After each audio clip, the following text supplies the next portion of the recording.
తెలుగు రాష్ట్రాల్లో పాడి గాడి తప్పుతోందా? పచ్చని గడ్డి పశువులకి మేలు, వరి తవుడు కుడితే పాడికి మంచిది, పాలకి పాలు పశువుల ఆరోగ్యానికి ఆరోగ్యం. కానీ మారిన కాలంతో మనుషులు జంక్ ఫుడ్ కి అలవాటు పడి ఎలా ఆరోగ్యాలు చెడగొట్టుకుంటున్నారో, పశువులకి సంప్రదాయ గడ్డి తవుడు కాకుండా బీరు మద్యం వ్యర్థాలని పెట్టి పాడికి పాడిగట్టేస్తున్నారు. అదెలానో చూడండి. గేదె పొదుగులో ఉన్నంత వరకు పాలు స్వచ్ఛం, బయటకొచ్చాక నీటితో కల్తీ, రసాయనాలతో కల్తీ. కానీ గేదె పొదుగులో ఉన్న పాలు కల్తీ కావడం చూసారా? ఇప్పుడు అదే జరుగుతోంది తెలుగు రాష్ట్రాల్లో.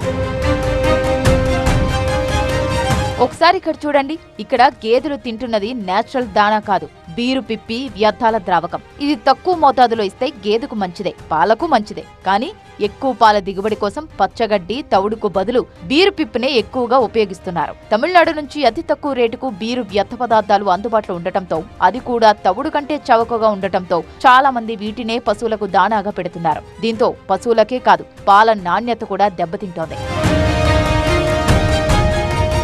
బీరు మద్యం వ్యర్థాలతో తయారు చేసిన పశువుల దాణా విపరీతమైన దుర్గంధం వెదజల్లడంతో పాటు కంటికి కనిపించని ఫంగస్లు చేరతాయి. అంతేకాదు, ఇటు పశువులకు అటు మనుషులకు ప్రాణాంతకమైన సూక్ష్మజీవులు చేరతాయి. ఈ ద్రావకాన్ని తాగిస్తే పశువుల జీర్ణ వ్యవస్థపై తీవ్ర దుష్ప్రభావం చూపిస్తుంది. బీరు పిప్పి వల్ల తాత్కాలికంగా పాలు ఎక్కువ ఇచ్చినా ఉత్పత్తి కూడా అంతే త్వరగా తగ్గిపోయే ప్రమాదం ఉంది. పాలు కూడా నాణ్యత కోల్పోయి దుర్గంధం వస్తాయని, అలాగే పాలు త్వరగా చెడిపోతాయంటున్నారు నిపుణులు. సాధారణం కన్నా అధికంగా పాలను ఇవ్వడం వల్ల పశువులు తమ శరీరంలోని శక్తిని త్వరగా కోల్పోయి ఒట్టిపోతాయి. 2 ఈతల తర్వాత చూడి నిలబడదని, 15 ఏళ్లు జీవించాల్సిన పశువులు 8 ఏళ్లకే చనిపోయే ప్రమాదం ఉందంటున్నారు. ఉమ్మడి ప్రకాశం జిల్లా దర్శి నియోజకవర్గంలోని తాళ్లూరు మండలంలో ఈ తరహా డైరీ ఫామ్లున్నాయి. ఇక్కడ కొంతమంది డైరీ నిర్వాహకులు పశువులకు దాణాగా బీరు వ్యర్థాలను వాడుతున్నారు. అధిక పాల దిగుబడి వస్తోందంటూ బీరు వ్యర్థాన్ని వాడి మూగజీవుల జీవిత కాలాన్ని హరించి వేస్తున్నారు. వాటి పునరుత్పత్తి సామర్థ్యం కోల్పోయేలా చేస్తున్నారు. బీర్ లిక్విడ్ లో వచ్చేది ఇట్లా బీర్ వేస్టేజీ,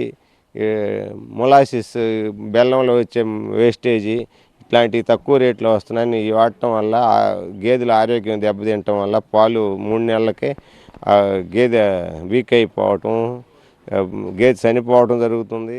బ్రేవరీ స్పెంట్ గ్రెయిన్ గా పిలిచే బీర్ వేస్ట్ అనేది బీర్ తయారీలో మిగిలిపోయే బార్లీ, గోధుమ వంటి ధాన్యాల బై ప్రొడక్ట్. దీన్ని పాడి పశువులకు దాణాగా ఉపయోగించి అధిక పాల ఉత్పత్తిని సాధించవచ్చని ముందుగా తెలంగాణలో కొందరు రైతులు గుర్తించారు. ఆ తర్వాత రామచంద్రాపురంలోని అంతర్జాతీయ మెట్ట పంటల పరిశోధనా సంస్థ ఇక్రిసాట్ రైతులకు ప్రోత్సాహం అందించడం కోసం ఈ మద్యం వేస్ట్ ను పరిమితంగా పశువుల దాణాకు వినియోగించవచ్చని సూచించినట్టు తెలిసిందే.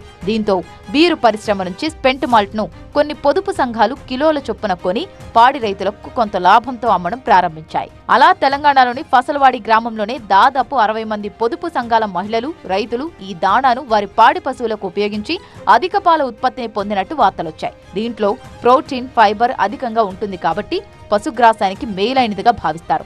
అయితే దీన్ని పశువులకు సాధారణంగా ఇచ్చే పోషకాహారాలతో పాటు మితంగా ఇస్తే ఇది పశువుల పెరుగుదలకు, పాలు ఉత్పత్తి సామర్థ్యానికి ఉపయోగపడుతుంది. అయితే ఇలాంటి బీరు వేస్టుతో పాటు ఇతర ఖరీదైన దాణాను అందిస్తే అధిక లాభాలు ఉండవన్న ఉద్దేశంతో బీరు పిప్పిని మాత్రమే పెట్టడంతో పశువుల ఆరోగ్యం క్షీణించిపోతుందంటున్నారు వెటర్నరీ వైద్యులు.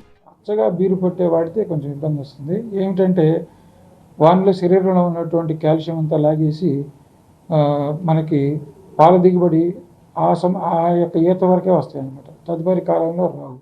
ముఖ్యంగా ఇవి గర్భిణీ స్త్రీలు, చిన్నపిల్లలకి అచ్చగా బీరు పొట్టు మేపినటువంటి పశువుల నుంచి పాలు తాగితే కొన్ని ఇబ్బందికర ఆరోగ్యకరమైన సమస్యలు వస్తాయి కనుక దయచేసి రైతు సోదరులు దీన్ని పాటిస్తే బాగుంటుంది. బీరు పొట్టుతో పాటుగా పచ్చిగడ్డి, ఎండుగడ్డి కూడా, అంటే జొన్న చొప్ప కానీ అదే పచ్చిమేతను చిన్న చిన్న ముక్కలుగా కట్ చేసి తగుపాళ్లలో ఇవి దానాల్లో కలిపి ఇవ్వటం వలన నష్టమే ఉండదని చెప్పి రైతు సోదరులందరూ కూడా తెలియజేస్తాను. కొందరికి పశువులేమైనా పర్వాలేదు, పాలు పిండుకోవడమే పరమావధి. అందుకే బీరు పిప్పి మాత్రమే వాడడంతో పశువుల కడుపులోనే పాలు విషంగా మారుతున్నాయి. పొదుగు లీటర్లకు లీటర్లు ఇచ్చేంతగా ఉబ్బినా అందులోని పాల స్వచ్ఛత మాత్రం సగానికి సగం పడిపోతుందని పశు సంవర్ధక శాఖ ఆందోళన వ్యక్తం చేస్తోంది. దీన్ని కంట్రోల్ చేయకపోతే పాడి పరిశ్రమ తీవ్రంగా నష్టపోయే ప్రమాదం ఉందంటున్నారు నిపుణులు.